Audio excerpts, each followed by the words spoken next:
Hello, ladies and gentlemen. My name is Sam64, and I'm joined alongside. Steve the American Killjoy.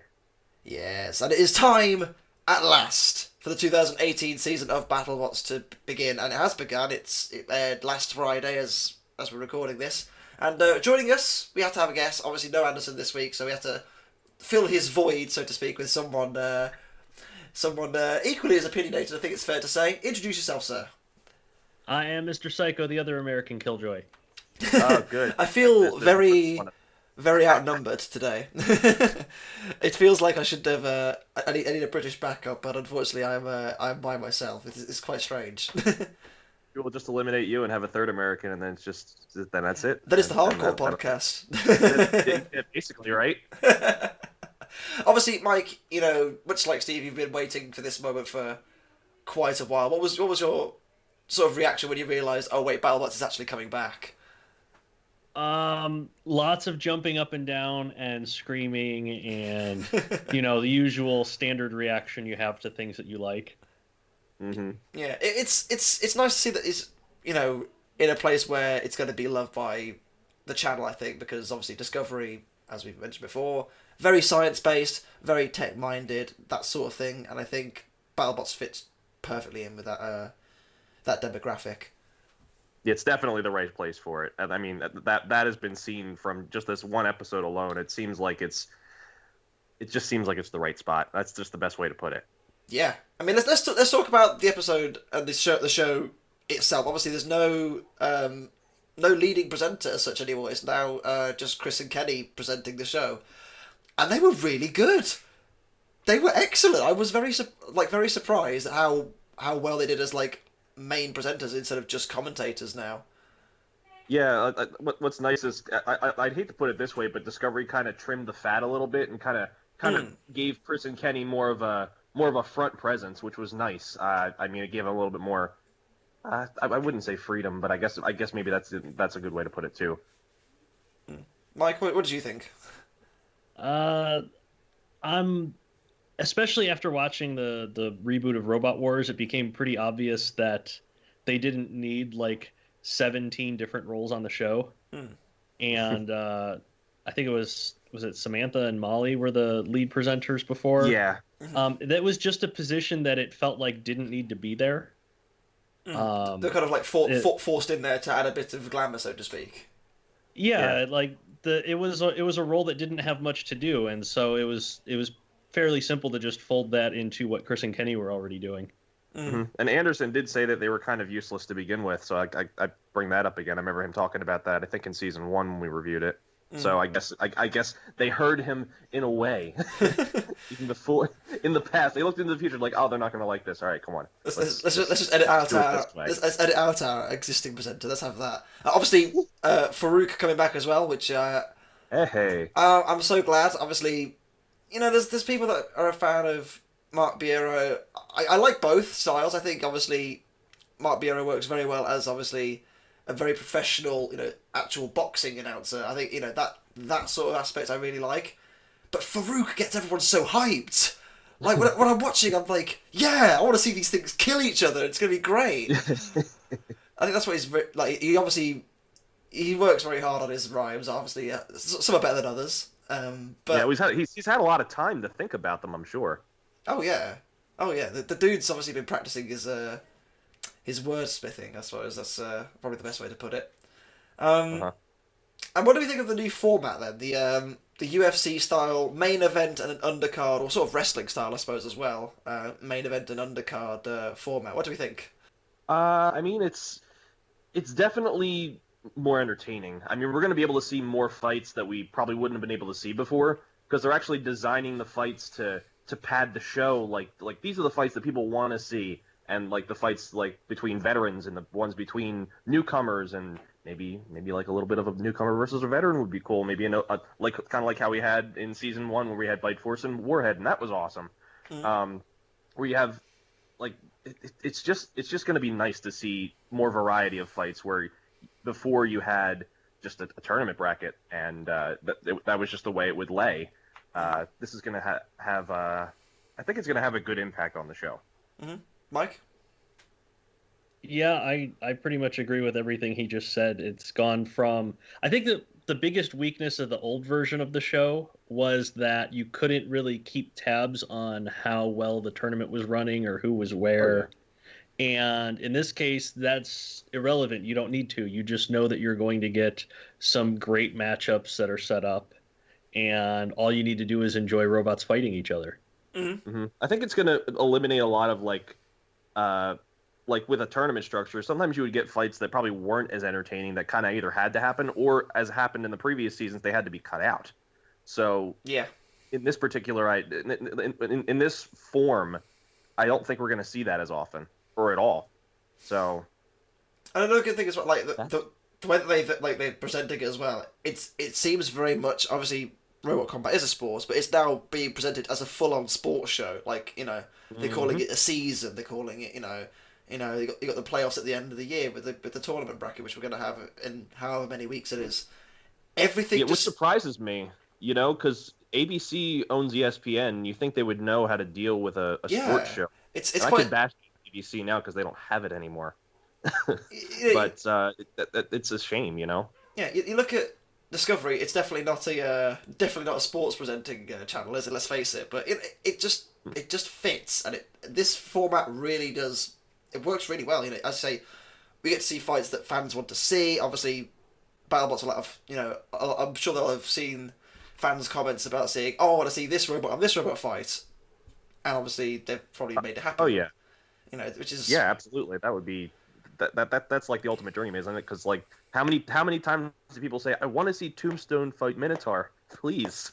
And just like that, oh look, first episode. There we go. Yes. We'll get to that later. Obviously, that's the last fight of the episode. Our first fight sees the returning Blacksmith and the 2015 BattleBots champion Bite Force. Quite surprising that Blacksmith took this really well. I was expecting it to be a bloodbath, but it really wasn't. But Blacksmith has clearly improved. Oh, big time. This could be evidence from the 2016 season. It can really take a beating, and this version is no exception to that rule. It really showed that. We know what kind of power Bite Force is packing this year, and it was able to withstand. Well, Mike, you Oh no, Steve's back again. Steve's back again. Hello, Yes. Steve. Hey, I got a phone call come through. Skype no. on phone, everybody. But as I was saying, the whole deal with we know the power Bite Force is packing. It did lose its weapon at one point during this fight, but Blacksmith kept on coming, lost its fuel line, kept on coming. I was pretty, I guess, surprised, but maybe not so much because of how tough of a machine Blacksmith is. Mm-hmm. Mike, what do you reckon of this fight? It was a bit of a humdinger, really, wasn't it? I cannot think of a better fight to lead off with. It's two durable machines that pack a heck of a punch. Blacksmith's hammer doesn't do, tremendous amounts of damage, but it's still spectacular to watch, and it landed just blow after blow after blow. And it was destructive. There was parts flying. There was fire. The fight went the whole 3 minutes, so it wasn't like it was a 20-second KO. Just top to bottom, one of my favorite fights in the reboot so far. Yeah, I'm with you there. Well, there might be one more fight in this episode that kind of tickled my fancy. So obviously, Bite Force ended up just about in the end beating Blacksmith on the judges. As we said, in fairness, as much as it was a kind of tight fight and it wasn't really a clear winner, Bite Force did the early damage with the spin, and I think that's probably what swung it. And obviously, Blacksmith, while it looks really spectacular and amazing when it fights, didn't really cause the big damage that we were expecting. So it's one of those things where flamboyance and practicality are two very different things, and obviously the more practical weapon, the spinner, won in this case. Our next fight was a rumble. It was a rumble between Duck, Mecha Rampage, and Freeshipping. I just want to interject before we go on to this. I didn't actually realise this until actually just today. Gary Jin was on the Lucky Team last season. I completely forgot about that. Yes, he was. Yeah, he snuck on there. He was there. He was the driver. Yeah, I forgot Was he not? Yeah. because obviously Rob Masek was on there, wasn't he? Yeah, and now he's jumped over to the Dark Bite Force side. Yeah, and obviously Gary Jin, famous for Original Sin and whatnot, was also in the Lucky Team. I completely forgot about that. But there you And go. the Big B. Yeah, yeah, that's very true. Like- But he brought his robot Freeshipping into this rumble with a duck. And what a fight this was! It was just so funny. Yeah, this one was all over the place. I mean, the beautiful shot that you get from Freeshipping starting up and the flames and everyone going just losing their minds. I thought we were gonna have fried duck today. It just wasn't gonna happen. Duck is, well, just like Whoops, it's very durable. It really knows how to dominate around and push you around the box and really make you not do what you want to do. It was. So I mean, that showed off really evident in this fight. You've got two very similar machines in Duck and Freeshipping, but Mecha Rampage obviously being the big spinner, kind of, it almost got forgotten at the start. Like the two Rambots went to each other and they just kind of left Mecha Rampage to spin up. Why would you do that? It's not the fastest. No, but it's heavy. I don't know why you would do that. That's so dangerous.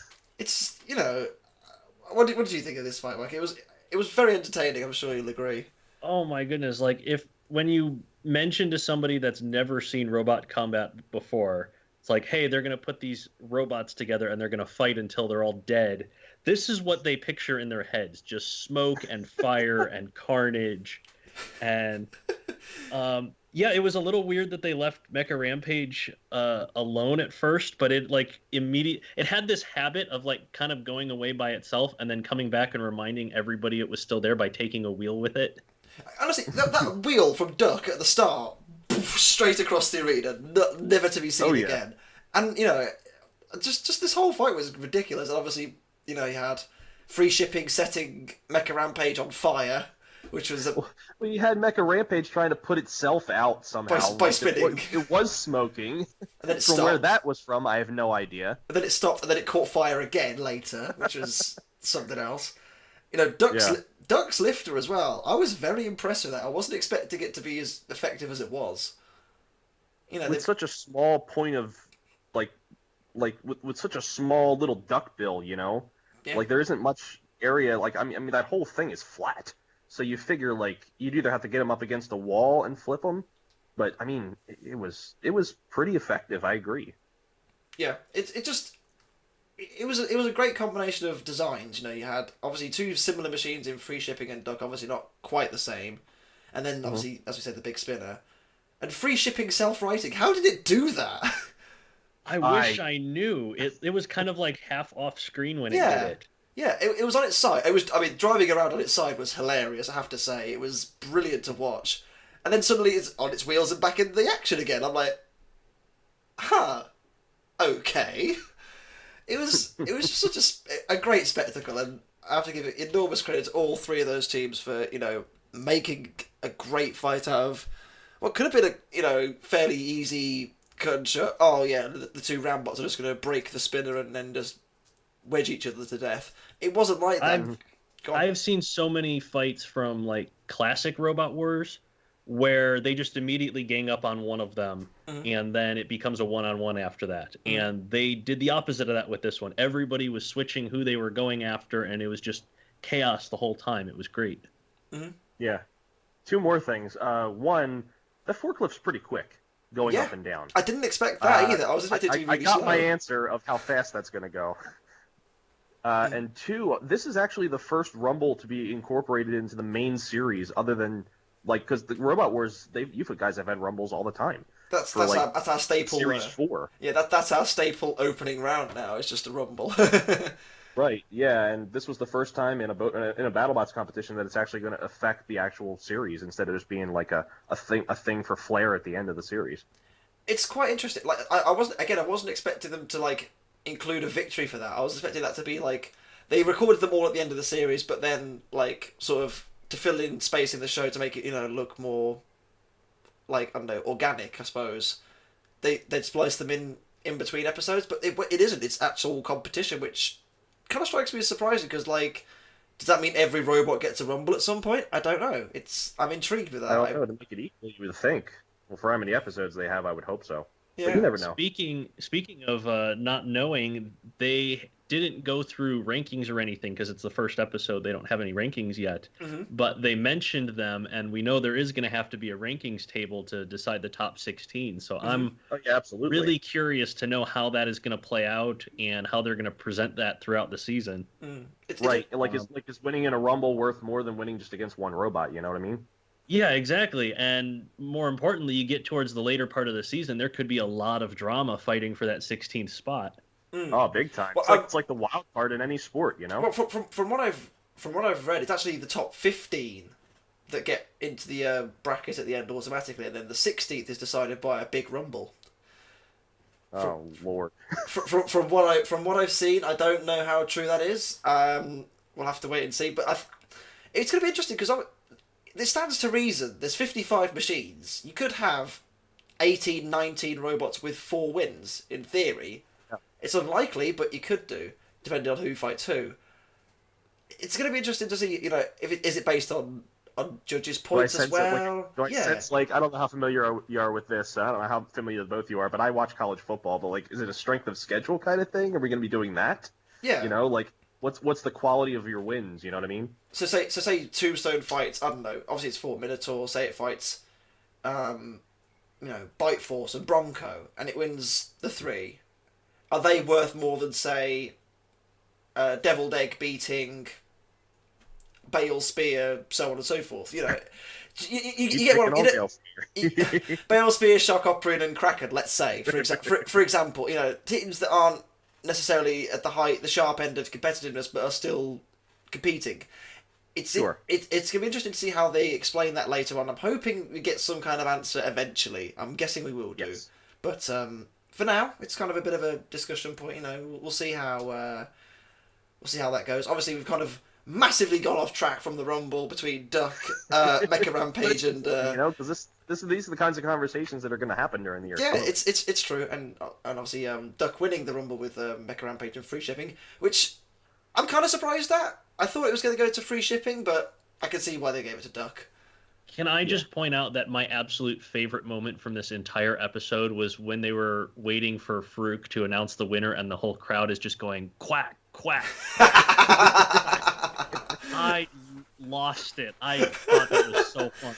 It's just, little moments like that are just fantastic, and I'm really glad that they were able to keep that in. I do like the little, the whole crowd doing the whole quacking as well, but before the fight. That was great stuff. Duck winning, and the next fight is SubZero and Huge. Oh, now, I think it's fair to say, Mike, I'm fairly sure I remember you saying that your favourite Robot Wars robot is Gabriel. Yes. And what do you think of Huge? Huge! Oh, I really wanted to see how well Huge would work with heavyweight caliber forces employed, because I've seen it in the smaller weight classes like ant weights and such. Yeah. But material science is a lot different when you get to the bigger scales, and so I was kind of half torn between, is it going to split itself in half or split everyone else in half? I think it answered that question quite definitively. Yeah, it was so impressive. I mean, obviously, SubZero started out quite strongly. They had their sort of protection at the back. It didn't last very long. Just kind of got knifed away, really, and that was it.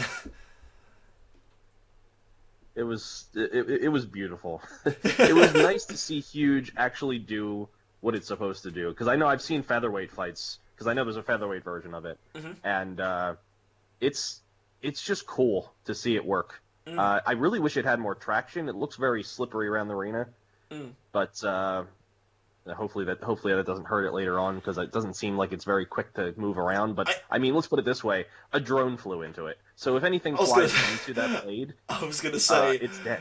That was so. I don't know if everyone out there has seen the drone footage of Huge versus SubZero, but I don't know who was driving that drone, but they obviously weren't very well qualified. It just drove straight into Huge and it just fell on the floor. It was brilliant. Huge itself performed quite well, as you mentioned, Steve, it did suffer with traction, which surprised me considering the featherweight has like the bike tires sort of thing. Yeah. And obviously Gabriel over here has pieces of bike tire around the wheels themselves. Maybe if there's ever a chance in the future for heavyweight huge, maybe that could be an option for them. Mm-hmm. Yeah, I would like to see that too, because I feel like it really could benefit from that. I wonder if it was just a weight issue, you know? Possibly. Gosh, like I can't imagine building that close to the weight limit and not being able to put bike tires on. Holy crap! But I mean, yeah, it's certainly plausible, isn't it? Yeah. Yeah, it's certainly plausible. Yeah, I mean, totally, yeah. As for SubZero, they took an absolute tanking here, didn't they? They really did. How are they going to recover from this? Because there's the whole front arm is bent out of shape.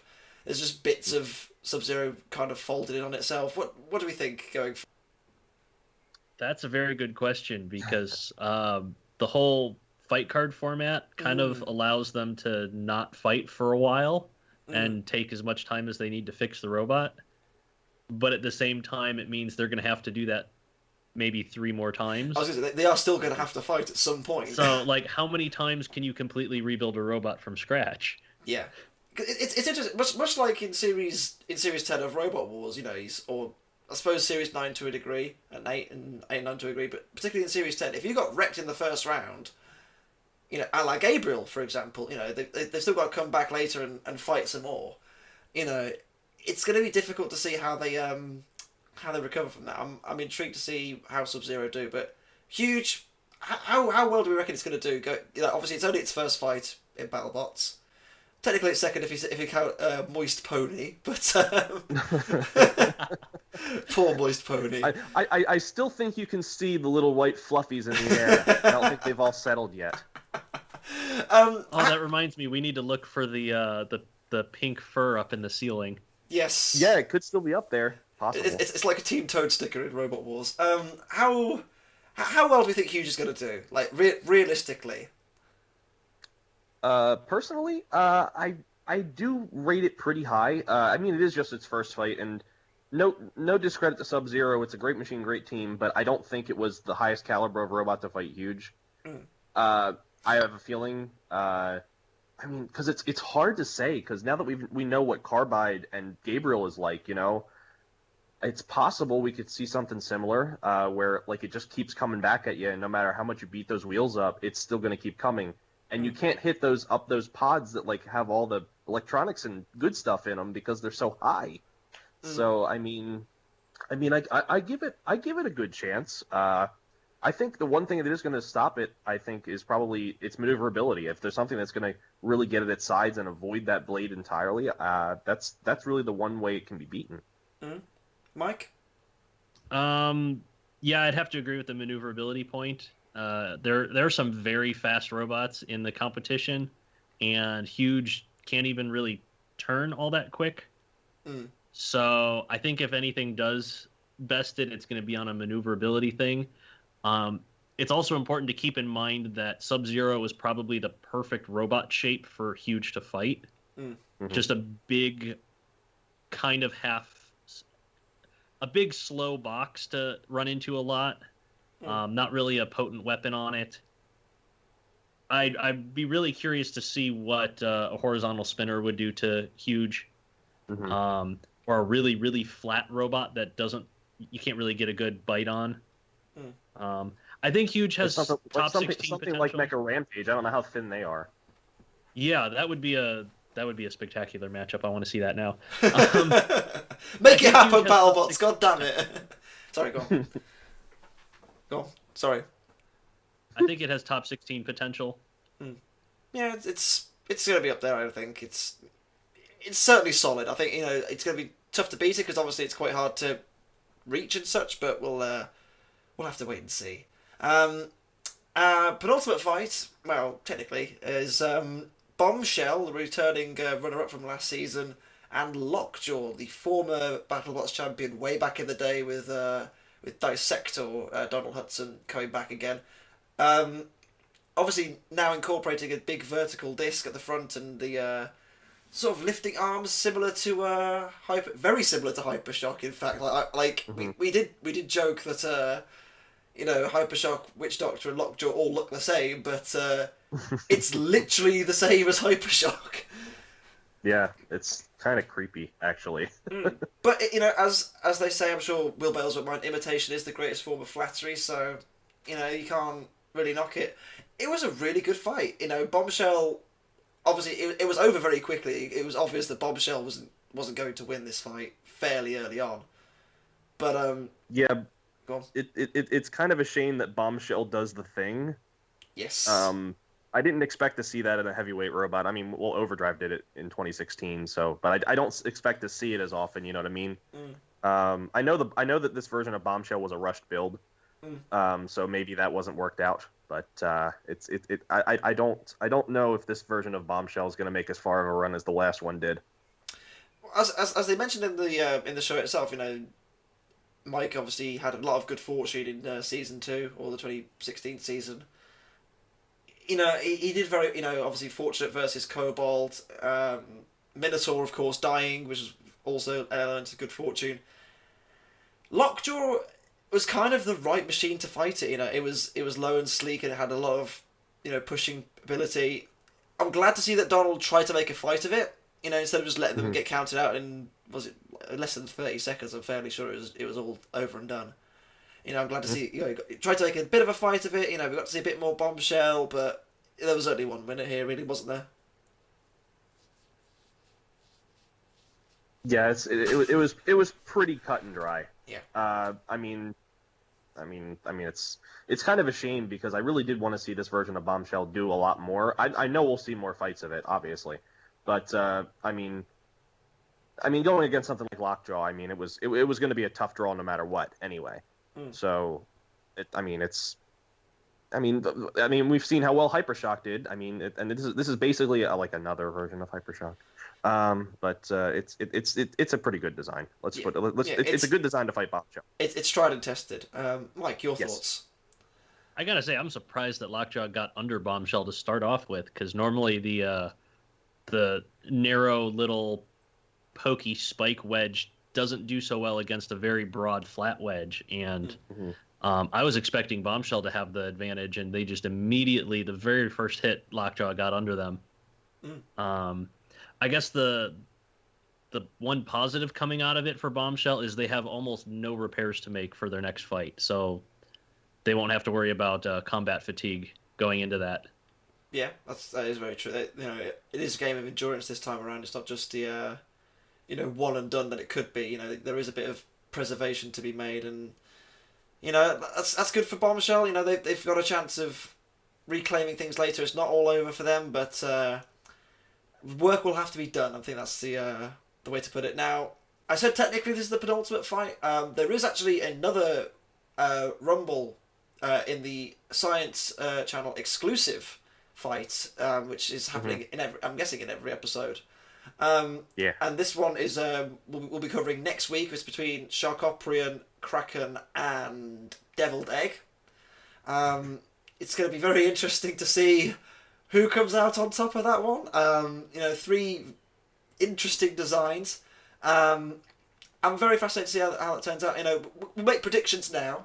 What do we think? Steve, go for it. Yeah, it's a battle of seafood and eggs. I'm curious who over there yeah. in California mixes their seafood and eggs like that. I suppose you could have a salmon omelet, I guess, I don't know. Sure, why not? That's fair game. I'm interested to see the effectiveness of Sharkoprian's blade because it does seem a little high. So that's interesting. I really want to see Kraken. See, Mike, we got one of our fights. We got Kraken biting into Deviled Egg. Because I think somebody in that list of comments that you made on your video, that somebody wanted that, or no, you wanted Kraken biting the burger. That was right. It's still food, so we're still kind of getting that. We'll take it. There. They're on the same track, mind. But I'd like to see how effective Kraken's biter is, and the Deviled Egg's a drum spinner. We know how effective those are. So we'll see. I'll as a winner, I would chalk up Deviled Egg. I'm pretty sure I'm pretty safe in saying that. I'm actually going to go the same way. I think it's going to be a lot closer than what some people think, but I'm going with Deviled Egg. Mike, what do you reckon? Pick your winner. I'm gonna third that.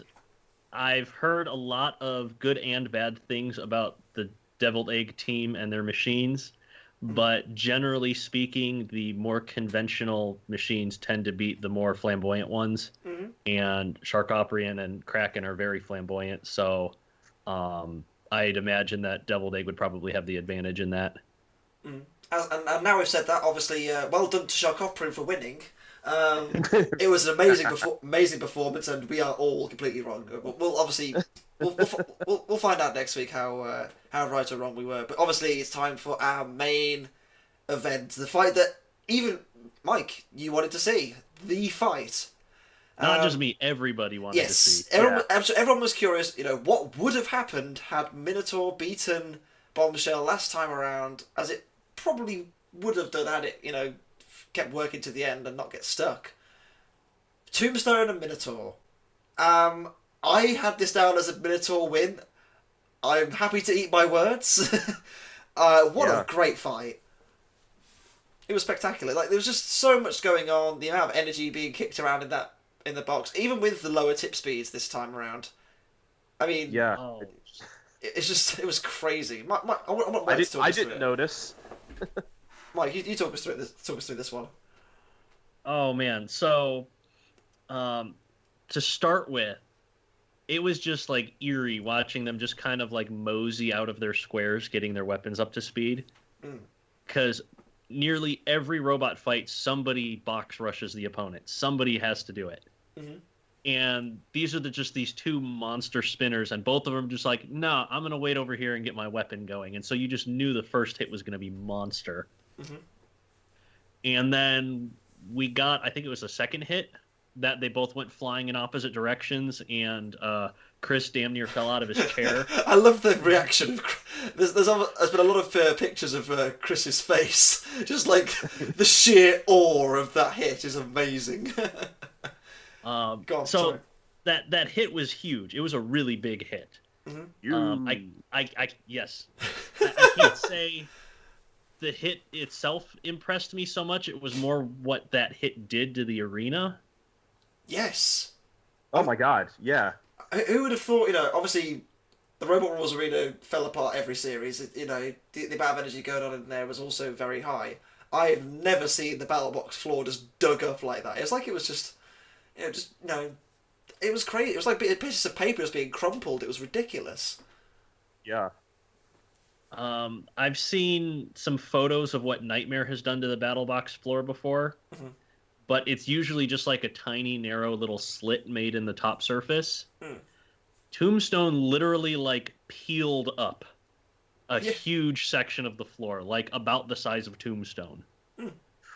It was crazy, and the fact that obviously both robots took immense damage throughout. Obviously, I think Minotaur lost its drum at some point, and you saw like the supports at the side getting chewed to pieces. Tombstone's frame was very twisted at the end of this fight. It was all kind of. Yeah, I saw a picture of that too. It was all twisted out of shape. It had to be. I think it had to be re-welded all together. It was crazy stuff. And who saw that coming? Getting Minotaur pinned on the broken floor. The arena wins. Yeah. The arena wins. No, Minotaur and Tombstone, the arena wins. I was stunned. Like, I had this down as a Minotaur win. The fact that Tombstone came out and just gave Minotaur the sausage, it was just so amazing to watch. What kind of really surprised me about that, like, I knew that the amount of energy these two machines contain was going to test the limits of the arena, but I was expecting it was going to be testing the Lexan. Yeah. I did not realize they were going to tear up the floor in like 5 or 6 different places to that extent. Yeah, it was crazy. But perhaps even more amazing than that is both of the machines were still functioning. Yeah. Minotaur technically lost by KO, but it was just high-centered on the floor. Both machines, even Tombstone with its whole frame completely broken apart, both of them were still functioning and could have gone another, I think it was 40 seconds they had left. Yeah. Wow. And That's with unreal to me. Yeah. With Minotaur, wasn't it that like when they took the top plates apart, it was just in half? Yeah, there was no real function left to Minotaur after the fight. It actually had to be like they took the top off and that was it. It just fell apart, which I can kind of understand, but like it's amazing that it was able to still run at that point. You know, considering the fact that you know, just so much happened in that fight, and I have to say a very big thank you. Thank you to BattleBots for making it happen. You know, answering everyone's question that, you know, I'm sure we've all asked at some point who would have won that final. And I think a big thank you to Marco Antonio Migliaro and Ray Billings for making the fight happen as well. You know, going all out and, you know, fighting to the death. You know, either one of them could have like, you know, we'll just try and sit back and let the other one, you know, we'll stop moving. We'll call the fight. No. They both kept going. It was fantastic, and I think they deserve a massive thank you from any robot combat fan around the world, really. I would also like to throw in a massive thank you to I think it was Lincoln Electric that they had as their welders on site, who had to re-weld the battle box back together. Mm-hmm. Because they had to do the welding to get Tombstone's frame back together. I'm sure they had to weld Minotaur back together. They had to weld the arena back together. They had a lot of work ahead of them, so thank you to them as well. Mike, you went super quiet then. Yeah. Well, that was exciting. It's like he got really quiet while he was thanking everybody. Yeah. Well, did you break something? I was just kind of doing my thing. I didn't realize that Skype hates me that much. Skype hates everyone. Let's face it. But honestly, you know, that fight was spectacular. I think, you know, it was such an amazing way to kick off the season, and of you know, Tombstone proving why it's the champ. You know, it beat the scariest robot. So the question asks, what can stop it? Time. Time. Yeah, like if you just leave it outside and let it rust, that'll win. I think Tombstone will have a good go at nature, to be honest with you. The only thing I can see stopping Tombstone is just the sheer number of fights that it's going to have. Yeah. Because you know that they're not going to give Tombstone really easy opponents. They're going to be giving them Minotaur and some of the other big spinners, or something like Freeshipping or Duck, which is just a massive block of steel that you cannot break. Tombstone is going to be wrecked by the end of the tournament. So that's the only thing I could see stopping it, is just combat fatigue from fighting literally the best robots there. Here's my question, though. Can it win? So you say it'll be wrecked by the end of the tournament, but will it be wrecked with another trophy? That's a very good question, and one that remains to be answered, I guess. Wow, I like your diplomacy there. That was very good. That was very good, Mike. Very ominous. Yeah, Steve, what do you reckon? I have a hard time counting it out, and much to my dad hates Tombstone, and he always tells me, he's like, I do not want him to win again. I'm like, I know, but it could happen, but it's one of those things where it's. I'd hate to say that like all these other robots, like there's so many good machines this time around, but it's hard to say one fight has really defined how good this version of Tombstone is. I mean, the last one, like any version of Tombstone's been great. What am I saying?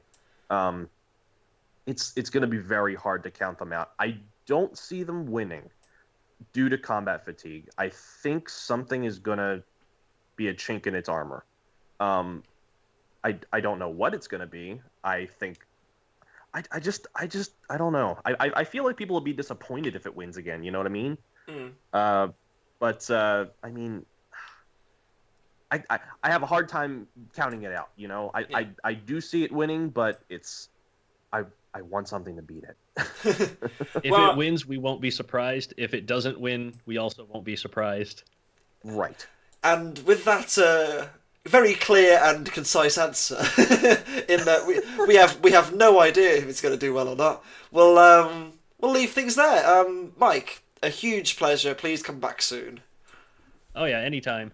Obviously, next week we'll see Anderson come back. Hopefully, if he's not busy doing anything else. Mhm.